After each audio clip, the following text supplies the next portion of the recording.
Minute Sport, on vous dit tout.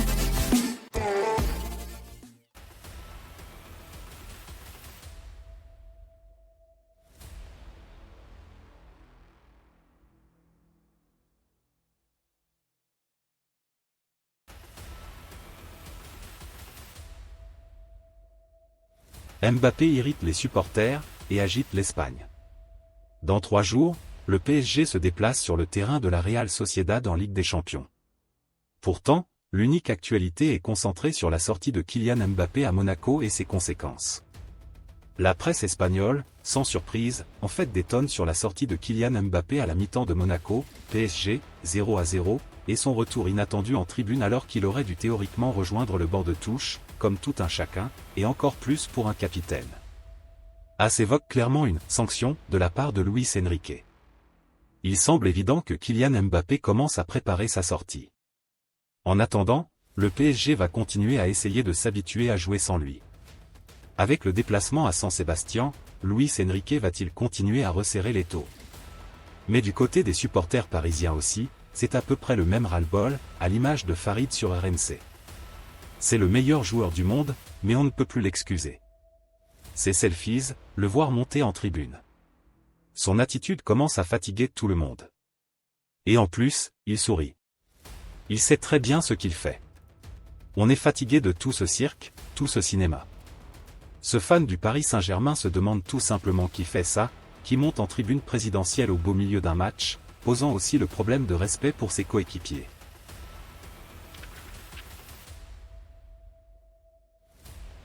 L'Arabie Saoudite ne renonce pas à Salah. Après avoir mené des approches l'été dernier, l'Arabie Saoudite pourrait entamer prochainement une nouvelle offensive en direction de Mohamed Salah, l'attaquant égyptien de Liverpool. Les supporters de Liverpool assisteraient-ils cette saison au dernier match de Mohamed Salah sous les couleurs des Reds? Resté l'été dernier malgré les approches insistantes d'Al-Ittihad, l'attaquant égyptien, auteur de 15 buts en Premier League cette saison, intéresse toujours l'Arabie Saoudite. Le quotidien Daily Mirror croit savoir que le riche pays du Golfe n'aurait pas renoncé à l'idée de faire venir le joueur de 31 ans et devrait formuler de nouvelles offres cet été. Alors que son contrat court jusqu'au 30 juin 2025, la star des Pharaons pourrait être à l'écoute du marché cet été, d'autant plus que son manager, Jürgen Klopp, a annoncé son départ au terme de la saison. Interrogé au sujet de l'irruption, fracassante, de son championnat sur le marché des transferts, le vice-président de la Saudi Pro League, Saad Al-Lazé, a annoncé cette semaine qu'il ne s'agissait pas d'un feu de paille. C'est un investissement à long terme. Ce n'est pas l'affaire d'une seule saison. Nous sommes satisfaits de ce qui a été réalisé jusqu'à présent.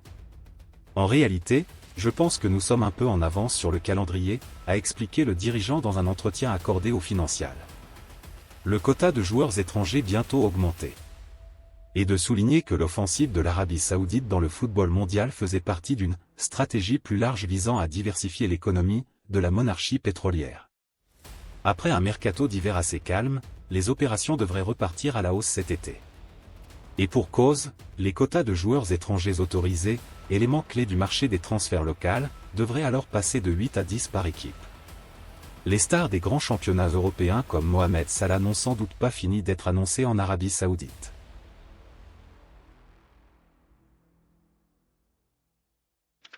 Le Real Madrid crie au scandale. Le Real Madrid pensait l'emporter à Valence sur un but de Bellingham dans le temps additionnel mais l'arbitre avait sifflé avant, rendant fou les éléments du club madrilène qui crient au scandale. La 27e journée de la Liga a démarré très fort avec déjà 18 buts inscrits en seulement 5 rencontres. Après la défaite de la Real Sociedad, battue sur le terrain du Séville FC, 2-3, avant son 8e de finale retour de Ligue des Champions contre le PSG, mardi au Pays Basque, Retafe et Las Palmas se sont neutralisés, 3-3, puis la journée de samedi s'est achevée par un match fou entre le Valence CF et le Real Madrid. Mené 2-0 après seulement 30 minutes de jeu et début de Duro, 27e, et Yaranchuk, 30e, le Real a refait son retard en deuxième période. Bellingham lâche, c'est un pu, 2 buts, et voie rouge. Vinicius Junior a signé un doublé. Après avoir réduit l'écart dans le temps additionnel du premier acte, l'attaquant brésilien a égalisé à la 76e. Puis les Merengues ont cru avoir le dernier mot et raflé les 3 points du succès. On jouait alors la 9e minute du temps additionnel à Mestalla, l'antre de Valence, quand Brahim Diaz a adressé un centre que Jude Bellingham a repris victorieusement de la tête. Sauf que l'arbitre, Jesús Gil Manzano, qui avait annoncé que le corner de Luka Modric joué côté gauche serait la dernière action du match, a délivré le coup de sifflet final avant le centre du petit Espagnol effectué de l'autre côté après que le centre du Croate a été écarté. Ancelotti, c'est quelque chose d'inédit, cela ne m'est jamais arrivé. Le but de l'Anglais n'a donc pas été accordé, rendant fou les joueurs de la Maison Blanche. Furieux, les éléments du Real Madrid ont encerclé l'arbitre et ont fait part de leur protestation. Monsieur Gil Manzano a distribué les cartons dans la foulée. Il a averti Roselu puis il a expulsé Bellingham directement. C'est un pu, de but, aurait lâché l'actuel meilleur buteur du championnat d'Espagne, 16 réalisations. C'est quelque chose d'inédit car après le rebond, nous avions la possession du ballon et il fallait l'arrêter si Valence avait la possession, a regretté Carlo Ancelotti, l'entraîneur madrilène. Il n'y a rien d'autre à ajouter, cela ne m'était jamais arrivé. Bellingham l'a qualifié de « pu » de but, mais ce n'était pas une insulte. En Première Ligue, lors de la 27e journée, Manchester City a fait plier United dans le derby. Malgré l'ouverture du score de Marcus Rashford, City est revenu grâce au duo Foden-Haaland pour s'imposer, 3-1, et revenir à un petit point de Liverpool. Il y a 2 ans, City s'imposait 6-3 dans le derby grâce à 2 triplés, celui de Phil Foden et d'Erling Haaland.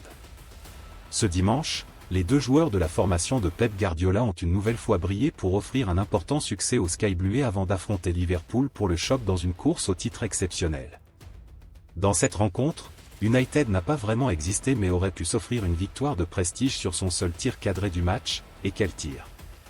Sur un dégagement d'Onana en direction de Bruno Fernandes, le Portugais contrôle et attend la course de Rashford pour décaler l'Anglais. D'une frappe sous la barre, l'attaquant ouvre le score pour les Red Devils, 8e, et lance parfaitement le 147e derby de Manchester. Malheureusement, ce but sera la seule satisfaction des visiteurs qui ont vu les Citizens revenir petit à petit. Si Foden a manqué 2 face-à-face, détourné parfaitement par Onana, 15e, 19e, ces occasions annonçaient déjà la pression que United allait subir jusqu'à la fin du match. Après la frappe exceptionnelle de Rashford, Foden a pris les choses en main pour égaliser. Décalé par Rodri, l'ailier est revenu dans l'axe pour envoyer une frappe du gauche pleine lucarne, 56e, imparable pour Onana. En toute fin de match, les Sky Blues prennent les devants avec le doublé de Foden.